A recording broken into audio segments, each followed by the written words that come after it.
insect's dinner party. It's the scourge of farmers, market gardeners and backyard horticulturalists the world over. Gotcha. Just imagine how much easier a gardener's life would be if we could make our peace with these little critters. One man says he knows how, and that if we garden his way, we'll never have to weed or battle bugs again. It looks like an overgrown mess, but all is not as it seems in this garden. Actually, there seems to be a special kind of magic at work in Nasser Youssef Nasser's garden. Look at the size of this beetroot.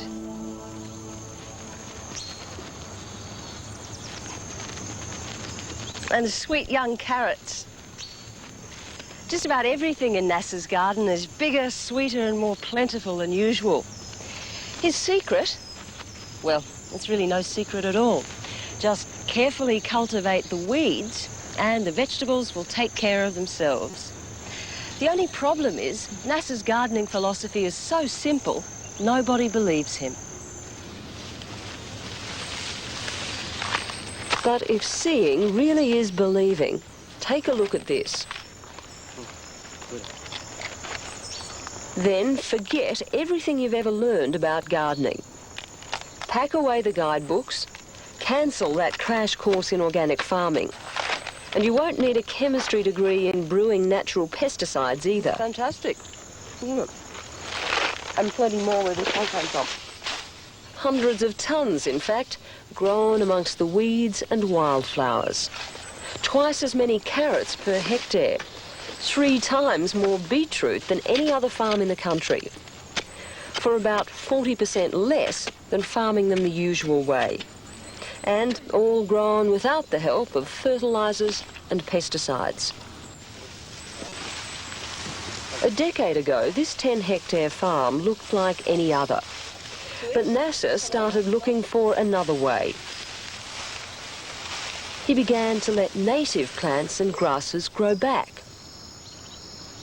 He noticed that, given the choice, insects seemed to prefer the weeds to his crops. Yep, they've been eating that.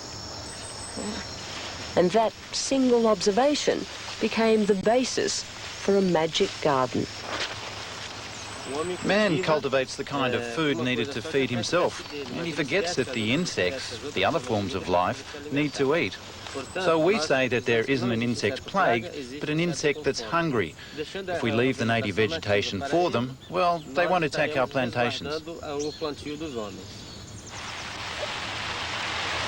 So, start planting some weeds. Anything you can find growing locally, on a vacant allotment, alongside the road. The more varieties, the better. Once the weeds get started, then plant the crops. There's still a little work to do, keeping the weeds to about the same height as the crops so both can get enough sunlight. And leave the trimmings where they fall to compost. As they grow together, the weeds act as an edible screen for the vegetables.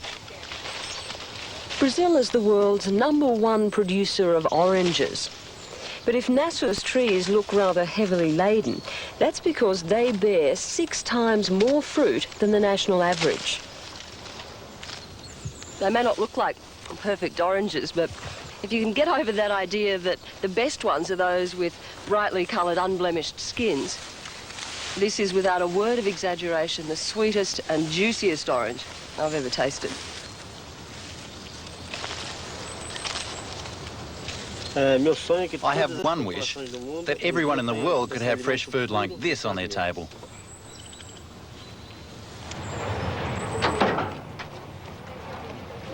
But for now, it's only a comparative few who do. Amém. Obrigado, Papai do Céu. Bom apetite para vocês. Amém. The produce from Nasser's council-owned farm goes out free to the most needy. there's ample evidence that pests really do prefer their diet to ours. Todos os insetos têm amigos. Vai em frente.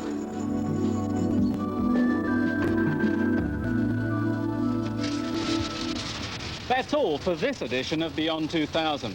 Next week, we'll be out of the fire and on the water, visiting one of the busiest harbours in the world. Amanda discovers how Hong Kong's harbour navigators are avoiding disasters in the dark. And we see what happens when two religions collide. Pagan temples in Mexico causing big problems for the church. Looking at colliding cultures, can science help keep them apart? That's the next time we go Beyond 2000. I'll see you then.